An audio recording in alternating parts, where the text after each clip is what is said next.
ವೀಕ್ಷಕರೆಲ್ಲರಿಗೂ ಸೂರ್ಯನ ರಾಶಿ ಪರಿವರ್ತನೆ ವಿಶೇಷ ಕಾರ್ಯಕ್ರಮಕ್ಕೆ ಸ್ವಾಗತ. ವೀಕ್ಷಕರೇ, ಗ್ರಹಗಳ ಅಧಿಪತಿಯಾಗಿರುವ ಸೂರ್ಯ ಪ್ರತಿದಿನಗಳು ತನ್ನ ಪಟ ಬದಲಾಯಿಸುತ್ತಾನೆ.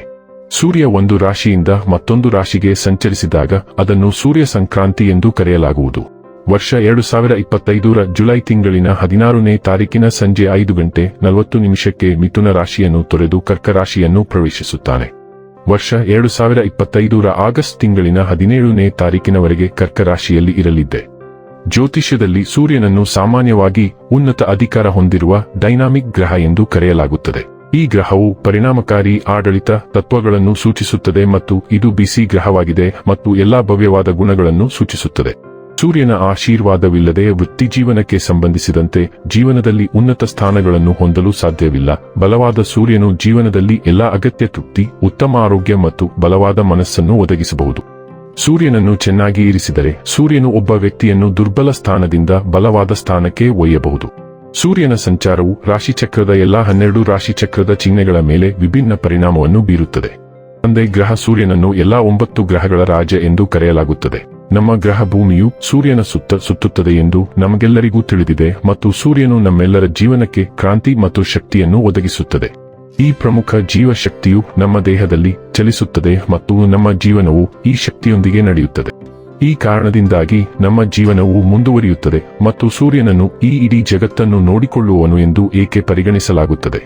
ಹಾಗಾದರೆ ಬನ್ನಿ, ಇಲ್ಲಿ ಸೂರ್ಯದೇವನ ಕರ್ಕ ರಾಶಿಯಲ್ಲಿ ಈ ಗೋಚರ ಇಲ್ಲಿ ಪ್ರತ್ಯೇಕವಾಗಿ ಧನು ರಾಶಿಯ ಜಾತಕದ ಪಾಲಿಗೆ ಹೇಗೆ ಸಾಬೀತಾಗಲಿದೆ, ಯಾವೆಲ್ಲ ಫಲಗಳು ಇಲ್ಲಿ ನಿಮಗೆ ಲಭಿಸಲಿವೆ ಮತ್ತು ಯಾವ ವಿಷಯವಾಗಿ ಇಲ್ಲಿ ನೀವು ವಿಶೇಷ ಎಚ್ಚರಿಕೆ ಹೊಂದಿರಬೇಕು ಅನ್ನೋದನ್ನ ನೋಡೋಣ.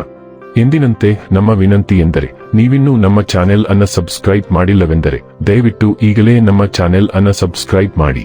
ಹಾಗೆ ನಿರಂತರ ವಿಡಿಯೋ ಅಪ್ಡೇಟ್ಸ್ಗಳಿಗಾಗಿ ತಪ್ಪದೇ ಪಕ್ಕದ ಬೆಲ್ ಐಕಾನ್ ಬಟನ್ ಕೂಡ ಕ್ಲಿಕ್ ಮಾಡಿ. ವೀಕ್ಷಕರೇ, ಭಾಗ್ಯದ ಮನೆಯ ಅಧಿಪತಿಯಾದ ಧನು ರಾಶಿಯವರಿಗೆ ಸೂರ್ಯನು ನಿಮ್ಮ 8ನೇ ಮನೆಯಲ್ಲಿ ಸಾಗಲಿದ್ದಾನೆ. 8ನೇ ಮನೆಯಲ್ಲಿ ಸೂರ್ಯನ ಸಂಚಾರವು ಉತ್ತಮ ಫಲಿತಾಂಶಗಳನ್ನು ನೀಡುವುದಿಲ್ಲ ಎಂದು ಪರಿಗಣಿಸಲಾಗಿದೆ. ಆದ್ದರಿಂದ ಕರ್ಕಾಟಕದಲ್ಲಿ ಈ ಸೂರ್ಯ ಸಂಚಾರದ ಸಮಯದಲ್ಲಿ ನೀವು ಜಾಗರೂಕರಾಗಿರಬೇಕು. ನೀವು ಈಗಾಗಲೇ ಯಾವುದೇ ಕಣ್ಣಿಗೆ ಸಂಬಂಧಿಸಿದ ಸಮಸ್ಯೆಯಿಂದ ಬಳಲುತ್ತಿದ್ದರೆ ಈ ಅವಧಿಯಲ್ಲಿ ನೀವು ತುಂಬಾ ಜಾಗರೂಕರಾಗಿರಬೇಕು. ಕರ್ಕಾಟಕದಲ್ಲಿ ಸೂರ್ಯ ಸಂಚಾರದ ಸಮಯದಲ್ಲಿ ನಿಮ್ಮ ಆಹಾರವನ್ನು ಸೂಕ್ತವಾಗಿ ಇಟ್ಟುಕೊಳ್ಳಿ ಮತ್ತು ನಿಮ್ಮ ಆಹಾರ ಮತ್ತು ಜೀವನ ಶೈಲಿಯ ಬಗ್ಗೆ ಗಮನ ಕೊಡಿ. ಸರ್ಕಾರ ಮತ್ತು ಆಡಳಿತಕ್ಕೆ ಸಂಬಂಧಿಸಿದ ವಿಷಯಗಳಲ್ಲಿ ಉದ್ದೇಶಪೂರ್ವಕವಾಗಿ ವಿವಾದಗಳನ್ನು ಸೃಷ್ಟಿಸಬೇಡಿ. ಹಣಕಾಸಿನ ವಿಷಯಗಳಲ್ಲಿಯೂ ಜಾಗರೂಕರಾಗಿರಿ ಮತ್ತು ಯಾವುದೇ ಅಪಾಯಕಾರಿ ಹೂಡಿಕೆಗಳನ್ನು ಮಾಡುವುದನ್ನು ತಪ್ಪಿಸಿ. ಎಚ್ಚರಿಕೆಯಿಂದ ಚಾಲನೆ ಮಾಡಿ ಮತ್ತು ನೀವು ಈ ಮುನ್ನೆಚ್ಚರಿಕೆಗಳನ್ನು ಅಳವಡಿಸಿಕೊಂಡರೆ ನೀವು ನಕಾರಾತ್ಮಕತೆಯನ್ನು ತಪ್ಪಿಸಲು ಸಾಧ್ಯವಾಗುತ್ತದೆ. ಧನು ರಾಶಿಯವರಿಗೆ ಸೂರ್ಯನು ನಿಮ್ಮ 8ನೇ ಮನೆಯ ಮೂಲಕ ಸಾಗುತ್ತಾನೆ. ಇದು ರೂಪಾಂತರ, ಹಂಚಿಕೆಯ ಸಂಪನ್ಮೂಲಗಳು ಮತ್ತು ಆಳವಾದ ಭಾವನಾತ್ಮಕ ಅನುಭವಗಳೊಂದಿಗೆ ವ್ಯವಹರಿಸುತ್ತದೆ. ಪುನರ್ವಸು ನಕ್ಷತ್ರವು ಭಾವನಾತ್ಮಕ ನವೀಕರಣ ಮತ್ತು ಗುಣಪಡಿಸುವಿಕೆಗೆ ಅವಕಾಶಗಳನ್ನು ತರುತ್ತದೆ, ಆದರೆ ಪುಷ್ಯ ನಕ್ಷತ್ರವು ನಿಮ್ಮ ನಿಕಟ ಸಂಬಂಧಗಳು ಮತ್ತು ಹಂಚಿಕೆಯ ಸಂಪನ್ಮೂಲಗಳನ್ನು ಪೋಷಿಸಲು ನಿಮ್ಮನ್ನು ಪ್ರೋತ್ಸಾಹಿಸುತ್ತದೆ. ಆಶ್ಲೇಷ ನಕ್ಷತ್ರವು ಗುಪ್ತ ಭಯಗಳನ್ನು ಅಥವಾ ಬಗೆಹರಿಯದ ಭಾವನಾತ್ಮಕ ಸಮಸ್ಯೆಗಳನ್ನು ಮೇಲ್ಮೈಗೆ ತರಬಹುದು. ಇದು ಪರಿವರ್ತನೆ ಮತ್ತು ಭಾವನಾತ್ಮಕ ಬೆಳವಣಿಗೆಯ ಅಗತ್ಯವಿರುತ್ತದೆ. ಆಳವಾದ ಭಾವನಾತ್ಮಕ ಚಿಕಿತ್ಸೆ ಮತ್ತು ರೂಪಾಂತರದ ಮೇಲೆ ಗಮನಹರಿಸಿ. ಇನ್ನು ಕೊನೆಯದಾಗಿ ಈ ದಿನಗಳಂದು ಮಾಡಿಕೊಳ್ಳಬೇಕಾದ ಉಪಾಯಗಳ ಕುರಿತು ನೋಡುವುದಾದರೆ, ಕೋಪ ಮತ್ತು ಸಂಘರ್ಷದಿಂದ ನಿಮ್ಮನ್ನು ರಕ್ಷಿಸಿಕೊಳ್ಳಿ. ವೀಕ್ಷಕರೇ, ಇದಾಗಿತ್ತು ಧನು ರಾಶಿಯ ಜಾತಕದವರ ಸೂರ್ಯನ ರಾಶಿ ಪರಿವರ್ತನೆಯ ಮಾಹಿತಿ ಇಷ್ಟವಾದರೆ ವಿಡಿಯೋವನ್ನು ಲೈಕ್ ಮತ್ತು ಶೇರ್ ಮಾಡಿ.